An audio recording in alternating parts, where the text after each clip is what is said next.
Bonjour. Dans cette vidéo, j'avais envie de vous parler de BD, de romans graphiques, tout simplement parce que récemment j'en ai lu, ce qui ne m'était jusqu'alors à peu près jamais arrivé. Évidemment, comme tout le monde, petite, je suis allée fouiller dans la chambre de mes frères pour lire les Tintins et les Astérix, mais sinon, clairement, niveau BD, ça ne m'intéressait pas du tout. Et puis, un jour, alors que je me promenais dans une librairie, je me suis dit « Oh, tiens, et si j'achetais une BD ?» Ça m'est venu comme ça tout d'un coup. Et donc, je n'ai pas acheté finalement une BD, mais un roman graphique qui se lit comme un manga. Il y a un petit truc en fait, souvent, qui m'empêche d'acheter une BD, c'est le prix.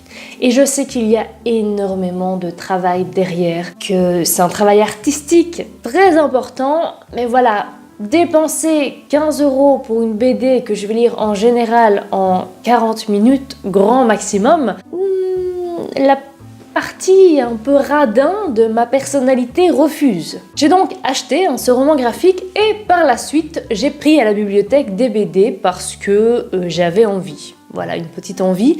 Et finalement, je ne regrette pas du tout cette petite envie. Vous remarquerez le parfait timing pour cette vidéo puisque ce week-end à Bruxelles, c'est le festival de la BD. Ceci était bien évidemment prévu. Je vais commencer cette vidéo avec le roman graphique puisque c'est un peu celui qui m'a amené vers la BD par la suite. C'est le tome 1 de Lorsque nous vivions ensemble de Kazuo Kamimura. Nous sommes dans les années 70 au Japon et on va suivre un jeune couple qui vient de se mettre en ménage.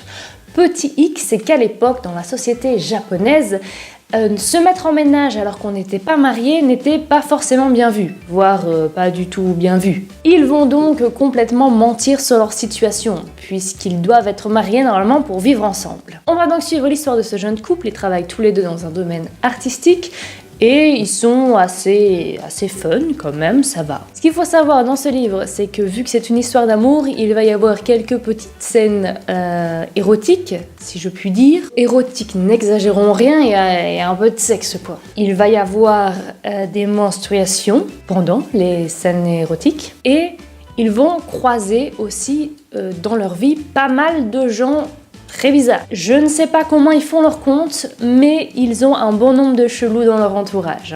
Franchement, quand j'ai commencé à le lire, j'étais un peu désappointée. Parce que je ne savais pas du tout si j'aimais ou pas ma lecture. Et puis j'ai continué.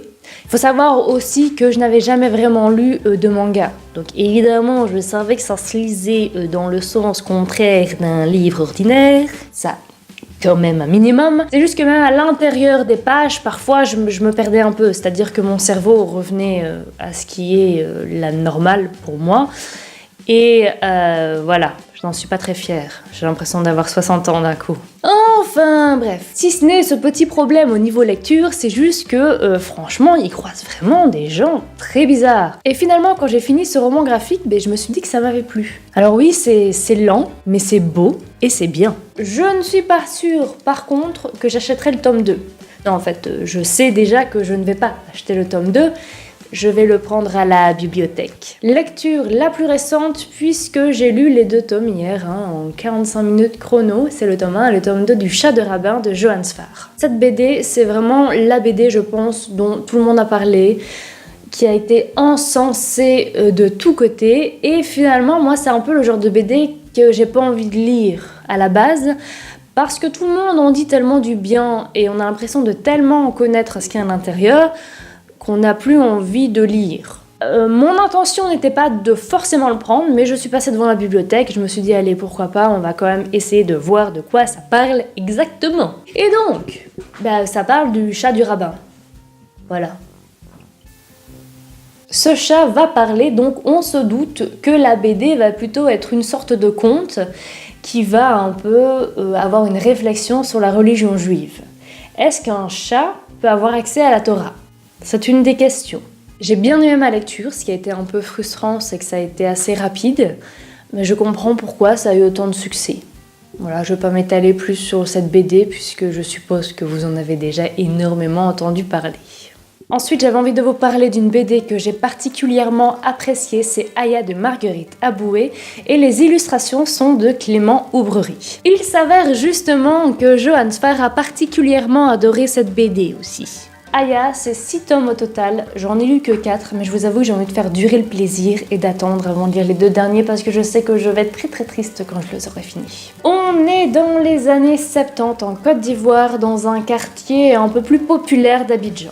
On va suivre un groupe d'adolescentes particulièrement où il y a Aya qui est une élève assez sérieuse qui a envie de faire de grandes études et il y a ses amies qui elles pensent plus à aller draguer les mecs. J'ai adoré le dessin, ça a une ambiance tellement chaleureuse qui fait justement penser à la Côte d'Ivoire. Et j'ai adoré aussi les personnages qui sont à mourir de rire. Il y a énormément d'humour et un regard un peu justement humoristique, mais aussi un peu tendre envers la société. Et on va retrouver pas mal d'expressions de Côte d'Ivoire que pour ma part j'apprécie particulièrement. On va suivre un peu leurs histoires d'amour qui vont révéler aussi la mentalité dans ces années 70. Et c'est extrêmement touchant, comme je vous dis, et plein d'humour. Et je vous recommande fortement cette BD. Finalement, si je finis Aya, en fait, j'aurai toujours quelque chose à me mettre sous la dent, entre guillemets, de la même veine, puisque Marguerite Aboué a aussi fait Akissi, qui est donc sur le même principe, sauf que là, c'est de la BD jeunesse, et on va suivre donc une toute petite personne, un enfant, quoi.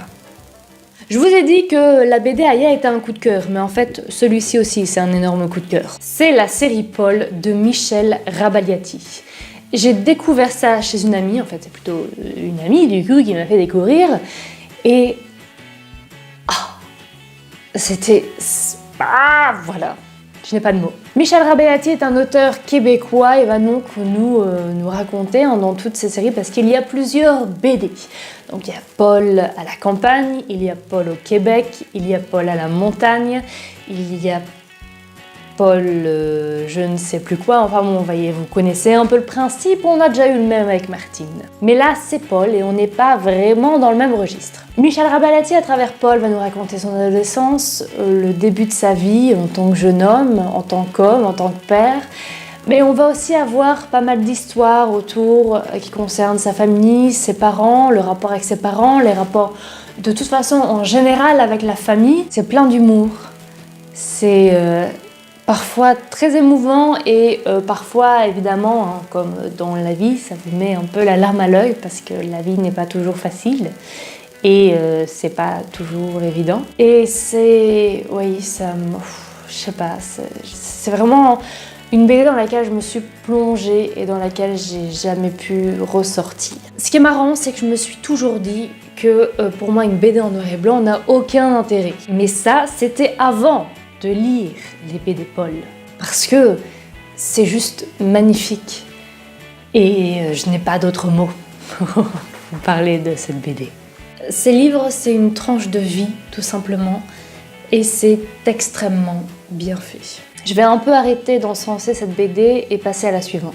À partir de maintenant, on rentre dans la partie de la vidéo interdite aux moins de 18 ans, puisqu'on va attaquer une BD érotique. Cette BD, c'est Fraises et chocolat d'Aurélia Orita. Cette BD a 2 caractéristiques. C'est que premièrement, ça raconte vraiment la vie de l'autrice et deuxièmement, c'est du sexe. Ce qui est intéressant, je ne sais pas, mais en tout cas, c'est marrant, c'est que pour préparer cette vidéo, je suis allée un peu sur internet. Notamment parce que, en fait, si vous voulez, l'autrice a rencontré un homme, mais elle n'était pas en France, puisqu'elle est partie à l'étranger. Elle a rencontré donc cet homme, Frédéric, avec qui elle va copuler tout au long de la BD, des 2 tomes particulièrement. Et je ne savais plus exactement quel pays c'était. Donc je me suis dit que pour vous informer au mieux, il fallait que je retrouve le nom de ce pays, parce que je n'étais plus sûre. Figurez-vous que dans toutes les descriptions que j'ai pu avoir de ce livre, hormis le fait qu'on me disait que ça parlait de sexe et que c'était érotique, je ne trouvais pas le nom de ce pays. Ce qui était un peu con. Bref, c'était juste pour vous montrer qu'on s'est donc attardé sur l'aspect sexuel du livre. C'est peut-être ce qui l'a fait vendre aussi. Ne nous voilons pas la face. On va donc suivre Shenda, qui est l'autrice, qui va partir au Japon. Elle est illustratrice et elle va faire la rencontre de Frédéric, qui est un homme beaucoup plus âgé. Cet homme a tendance à clairement coucher avec mal de filles, et ils vont entamer une relation amoureuse, on ne sait pas trop, mais en tout cas une relation sexuelle où elle a 25 ans et elle va un peu expérimenter tout ce qu'elle a envie d'expérimenter et elle va être un peu la maîtresse à ce niveau-là en lui disant un peu tout ce qu'elle veut expérimenter. Elle va donc illustrer dans cette BD tout cela avec toujours énormément d'humour.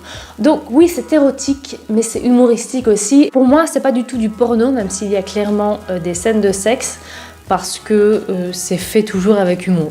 Et c'est cet aspect-là qui m'a particulièrement intéressée parce qu'on n'est pas dans une histoire sérieuse justement qui va tourner autour de l'érotisme où il va y avoir plein d'illustrations de cul. Là, on est vraiment sur une histoire où on sent que c'est une fille un peu jeune qui rencontre un homme plus âgé, expérimenté sexuellement et qui va vouloir faire elle-même son apprentissage. Et il y a le tome 2 où on se rend compte finalement dans ce tome 2 qu'ils ont une vie en dehors de leur lit et qu'ils vont un peu vivre et se comporter comme un couple en dehors. Enfin, en tout cas, tenter de se comporter comme un couple parce que déjà de base, c'est un couple atypique. J'ai beaucoup apprécié cette lecture et j'aimerais bien retrouver justement ce genre de lecture, donc pas forcément BD érotique, mais BD érotique qui va mêler aussi l'humour, quelque chose de frais et d'agréable à lire. Cette vidéo est maintenant terminée, j'espère qu'elle vous aura plu. N'hésitez pas à me dire en commentaire si vous connaissez l'une des BD dont je vous ai parlé, si vous l'avez lu ou pas, si vous avez envie. Si vous aussi, peut-être, le prix d'une BD peut un peu vous freiner dans l'achat. Et je vous dis à la semaine prochaine. Et je vous souhaite une excellente journée. Ciao!